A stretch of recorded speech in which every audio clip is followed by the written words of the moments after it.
എത്ര കഴിവുണ്ടായിട്ടും എവിടെ എത്താൻ പറ്റാതെ പോയിട്ടുള്ള കലാകാരന്മാരെ ശ്രദ്ധിച്ചിട്ടുണ്ടോ? നിങ്ങളുടെ കഴിവിനെ ലോകത്തിന് മുന്നിൽ കൃത്യമായിട്ട് അവതരിപ്പിക്കാനുള്ള ഒരു സീക്രട്ട് ഇതാണ്. നിങ്ങളൊരു മെഴുകുതിരിയാണെന്ന് വിചാരിക്കുക.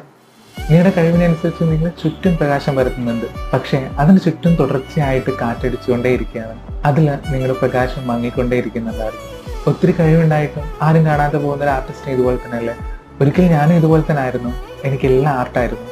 ഞാനിതെല്ലാം തിരിച്ചറിയുന്നതിന് മുന്നേ എൻ്റെ മുന്നോട്ടുള്ള ജേണി മുഴുവൻ ഡാർക്കായിരുന്നു. എല്ലായിടത്തും റിജക്ഷൻ, സീറോ ഇൻകം. പക്ഷെ അതൊരിക്കലും എൻ്റെ ആർട്ടിന്റെ കുഴപ്പം കണ്ടായിരുന്നില്ല.